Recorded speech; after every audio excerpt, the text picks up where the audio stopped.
कविताजी, आपण राजकीय विश्लेषण ऐकताना मला खरं आश्चर्य वाटतं. म्हणजे आमच्याबद्दल राग असावा मी मान्य करतो, पण एवढा तर द्वेष करू नका आमचा.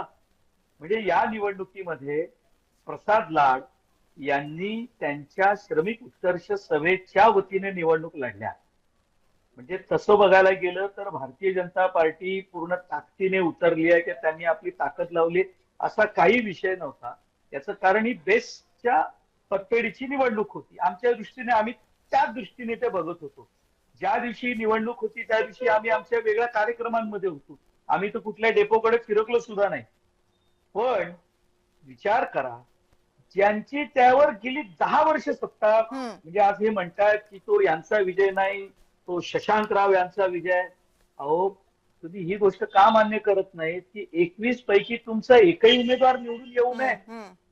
ही गोष्ट का मान्य करत नाही? या बेस्ट मध्ये आज जे काही 24,000 कर्मचारी आहेत, यामध्ये विचार करा, परिवहनचे 24,000 आहेत आणि वीज विभाग जो म्हणजे ज्याला सप्लाय म्हणू शकतो आपण, याचे 4,000 आहेत. एकूण फक्त 15,000 जण त्यापैकी या पतपेढीचे सदस्य आहेत. यापैकी जे मतदार आहेत ना, 95% मतदार हे मराठी आहेत. राईट. 95%. मग मला सांगा, तुम्ही तुम्ही आमचा विजय नाही म्हणा, हे सगळं तुम्ही राजकीय चूक झाली, हे सगळं हम्म. या निवडणुकीला या लेवलपर्यंत आणलं कुणी हो? यापूर्वी देखील बेस्टची निवडणूक होत होती ना. कधी त्याची एवढी चर्चा झाली होती का? नाही. मग ती याच वेळेला का झाली? तुम्ही हे ठरवून करत होता. तुम्हाला हे तुमच्या कार्यकर्त्यांपर्यंत आणि इतरांपर्यंत मेसेज द्यायचे होते.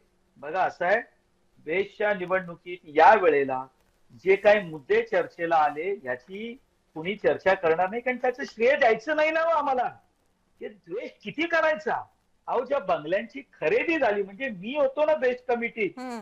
मी स्वतः सुहास सामेनकर आणि काहीनकर तिथे सर्व मंडळी, सुनील गणाचार्य असतील किंवा आता काँग्रेसमधनं आमच्यात आली मंडळी, ही समोर तिथे बसलेली असायची ना. प्रस्ताव रोखून धरलेत आम्ही. बेस्टच्या बोनसच्या मुद्द्यावरती मी सभात्याग करून खाली आलो